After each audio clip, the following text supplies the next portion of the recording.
PKR sedia kerjasama dengan Mahathir. Zeti Kantoi terima lebih RM1 juta dari Jolo. UMNO tinggalkan PAS dan bersatu, mengapa tidak? Isu kartel daging, ini luahan hati Anwar.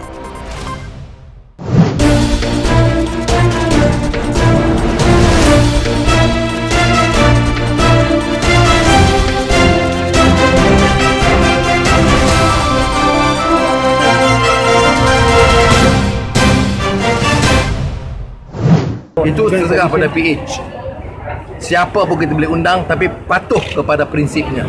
Pakatan Harapan boleh mengundang sesiapa sahaja untuk bekerjasama, termasuk bekas Perdana Menteri Dr. Mahathir Mohamad, asalkan berpegang pada prinsip gabungan itu. Pengerusi Pakatan Harapan Anwar Ibrahim berkata, pihak yang diundang tidak boleh membawa agenda peribadi serta kerosakan. Itu saya serah pada Pakatan Harapan. Siapa pun boleh undang, tapi patuh pada prinsipnya, bukan bawa agenda peribadi dan meneruskan kebobrokan yang lama. Katanya ketika ditemui selepas majlis pelancaran buku 100 esei seni dan sastra era reformasi 2008 hingga 2011 di Shah Alam. Pada 26 Disember lalu, Presiden Amanah Muhammad Sabu pada ucapan dasarnya di Konvensyen Amanah menyentuh mengenai cadangan gabungan besar antara parti pembangkang untuk menghadapi PRU ke-15. Ketua Penerangan PKR Syamsul Iskandar Muhammad Akin pula berpendapat untuk merealisasikan perkara itu, perjanjian asal menyokong Anwar untuk memimpin negara seperti yang dijanjikan selepas Pakatan Harapan memenangi PRU ke-14 perlu dikotakan. Kembali kepada perjanjian asal,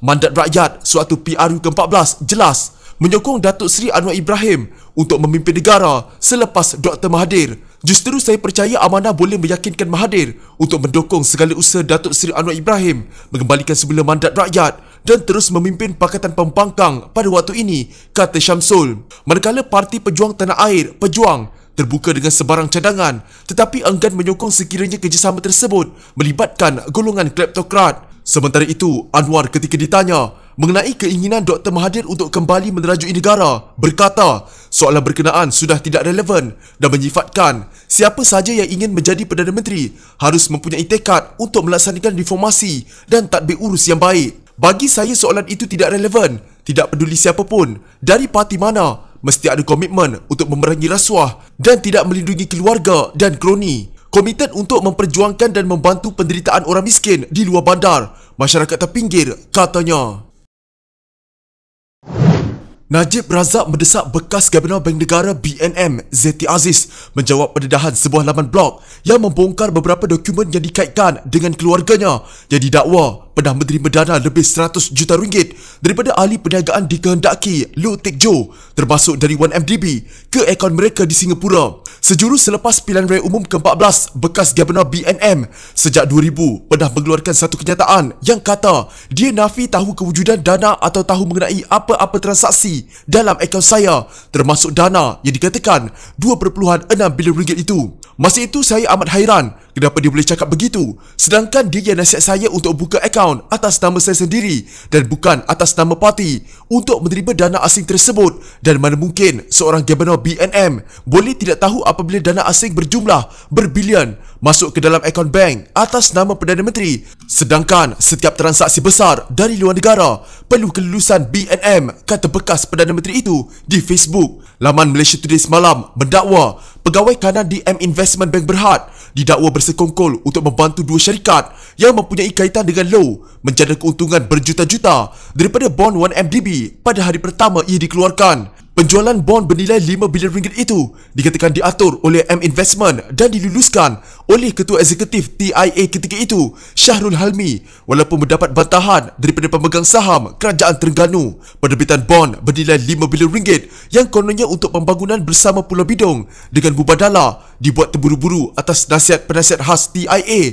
tanpa menyelesaikan isu dibangkitkan oleh lembaga pengarahnya. Wang yang diperoleh 1MDB daripada bond tersebut digunakan untuk membayar $1 bilion kepada Petro Saudi JV. Bagaimanapun penyiasat kes itu juga mengesahkan $700 juta dipindahkan ke syarikat yang dikaitkan dengan Low Good Star Limited. Low kemudian didakwa memindahkan berjuta dolar kepada pelbagai individu dan entiti, termasuk suami Zeti, Taufik Aiman, menerusi syarikat yang dikaitkan dengannya, Cutting Edge Industry Limited, dalam satu surat bertarikh 13 Mac 2019. Pada Julai 2018, Zeti dalam kenyataan terbukanya menafikan dakwaan Najib bahawa beliau menyedari kewujudan dana 2.6 bilion ringgit dalam akaun bekas Perdana Menteri itu. Sebelum itu, dalam temu bola eksklusif bersama portal Berita Malaysia Kini, Najib mendakwa Zeti ketika menjadi Gubernur BNM menyedari kewujudan dana 2.6 bilion ringgit dalam akaunnya sebelum pilihan raya umum 2013, namun tidak pernah mempersoalkan perkara itu. Usaha portal FMT mendapatkan Zeti yang juga Pengerusi Permodalan Nasional Berhad PNB untuk menjawab dakwaan itu tidak berhasil kerana beliau difahamkan sedang bercuti ketika ini. Kena ingat, sebelum ini pun kita tak bergantung kepada dia orang. Jika UMNO akhirnya terpaksa membawa haluan sendiri menjelang pilihan raya umum ke-15 nanti, ia bukanlah masalah, kata Pengerusi Lembaga Penasihat UMNO Tengku Razali Hamzah. Mengapa tidak? Katanya ketika disoal berkenaan kemampuan UMNO untuk bergerak sendiri tanpa penyertaan Bersatu dan PAS. Kita biasanya bergerak sendiri atas dasar yang ditentukan oleh Barisan Nasional dan segala bentuk tindakan kita merupakan bentuk berkebangsaan. Dengan sikap PAS yang semakin dilihat menyebelahi Bersatu berbanding UMNO, akui ahli Parlimen Gomusang itu, ia mungkin boleh menjejaskan peluang UMNO untuk kembali mengetuai kerajaan pusat.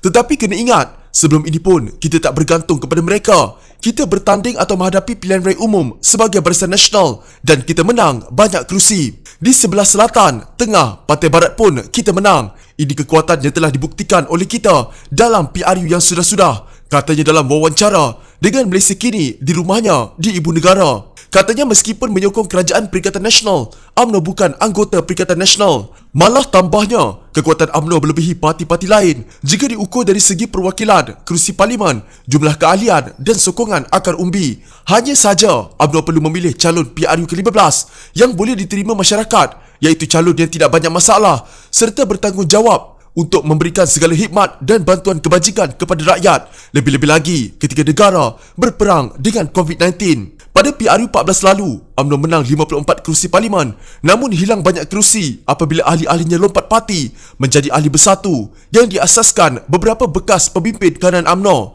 Kini mereka memegang 38 kerusi. UMNO mula bersekutu dengan Bersatu apabila parti serpihannya itu keluar daripada Pakatan Harapan hujung Februari lalu dan membentuk kerjasama dengan parti-parti lain termasuk UMNO dan PAS bagi menumbangkan Kerajaan Pakatan Harapan bawah payung Perikatan Nasional. Namun kerjasama dua parti itu menempuh jalan sukar apabila ada sebahagian pemimpin UMNO mendakwa parti mereka dianaktirikan bawah pentadbiran Presiden Bersatu Muhyiddin Yassin. Malah tidak kurang juga yang menggesa ahli UMNO menarik balik sokongan kepada Perdana Menteri. Siri kekecewaan terbaru UMNO ialah apabila syarat yang dikemukakan untuk menyokong Belanjawan 2021, pengeluaran ICINA KWSP dan moratorium automatik dikatakan dikompromi oleh Kerajaan Perikatan Nasional. Gabungan Perikatan Nasional didaftar pada 7 Ogos membabitkan Bersatu, UMNO, Parti Solidariti Tanah Airku, STAR dan Parti Progresif Sabah, SAPP, manakala Piagam Mufakat Nasional yang dimeterai UMNO dan PAS pada 14 September 2019 pula sedang dalam fasa untuk merasmikan kerjasama. Namun, kata Tengku Razali, sama ada UMNO akan bekerjasama bersama dengan PAS dalam Mufakat Nasional atau turut bersama Bersatu menjelang PRU 15 adalah hal yang belum dimuktamadkan. Lagipun, kita tak tahu sama ada dalam bentuk itu kerjasama dengan PAS boleh diterima oleh masyarakat umumnya. Katanya yang menyifatkan UMNO bawah Barisan Nasional sebagai parti yang bersifat kebangsaan dan tidak mengamalkan sikap perkauman. Kerana kita selama ini pun menayangkan kedudukan kita sebagai satu parti dan satu gerakan kebangsaan yang mewakili semua kaum, semua pihak dalam gerakan kita. Jadi pada masa ini, kita serah kepada pemimpin untuk menentukannya, katanya. Setiausaha Agung Barisan Nasional Anwar Musa beberapa hari lalu berkata, rundingan agihan kerusi antara UMNO dan PAS di bawah Mufakat Nasional sudah mencapai tahap 60 ke 70%, tetapi rundingan terperinci belum dimulakan dengan Bersatu. Presiden UMNO Ahmad Zaid Hamidi menggesa agar PRU segera selepas COVID-19 terkawal dan pendirian itu nampaknya turut dikongsi oleh Muhyiddin. Saya tidak fikir wajar untuk umat Islam dan rakyat Malaysia memaafkan kecelakaan ini, kesialan yang berlaku. Rakyat Malaysia dan umat Islam tidak wajar memaafkan isu kata daging yang jelas merupakan perbuatan celaka, kata Presiden PKR Anwar Ibrahim. Jelasnya apa yang berlaku itu membabitkan soal halal yang mana kelulusannya dikeluarkan oleh Jabatan Kemajuan Islam Malaysia, JAKIM. Ini paling keji dan hina Bagaimana darah daging umat itu diceroboh? Ini soal halal, bukan isu Kementerian Pertanian. Yang bagi cop halal itu JAKIM, jadi harus bertanggungjawab. Saya fikir rakyat Malaysia dan umat Islam tidak wajar memaafkan kecelakaan dan kesialan ini, katanya ketika ditemui selepas Majlis Pelancaran Buku 100 Esei Seni dan Sastra Era Reformasi 2008 hingga 2011 di Shah Alam. Setelah dibangkitkan di Parlimen awal bulan lalu, Kementerian Perdagangan Dalam Negeri dan Hal Ehwal Pengguna KPDN HEP memaklumkan kes kartel import daging haram yang dikatakan berlaku di Senai Johor baru-baru ini sedang dalam proses siasatan. Media pada 21 dan 22 Disember melaporkan bahawa kartel itu dikatakan bersubahat dengan beberapa pegawai dalam agensi-agensi kerajaan untuk membawa daging-daging ke dalam negara, kononnya sebagai daging yang berstatus halal. Antara daging yang dibawa masuk adalah daging kanguru dan kuda yang dijadual sebagai daging yang berstatus halal. Pada 26 Disember lalu, Presiden PKR itu menyifatkan pendedahan berhubung kartel daging yang didakwa turut didalangi kaki tangan agensi kerajaan sebagai kebobrokan yang perlu dihentikan. Saya juga mendesak kerajaan dan kementerian untuk segera menjalankan siasatan rapi, cekap dan telus serta mengheret dalang ke muka pengadilan, katanya pada satu kenyataan. Dalam pada itu, Anwar berkata, perlu ada tekad politik untuk memberi jawapan terhadap isu berkenaan selain memberi tumpuan kepada pihak yang mempergunakan agama. Harus ada tekad politik untuk memberi jawapan segera dan menumpukan pada orang-orang yang menggunakan agama, katanya. Jika anda mempunyai gejala seperti demam, batuk dan sesak nafas, jangan berlengah untuk terus ke klinik atau hospital bagi menjalani ujian saringan. Bersama kita tangani wabak COVID-19.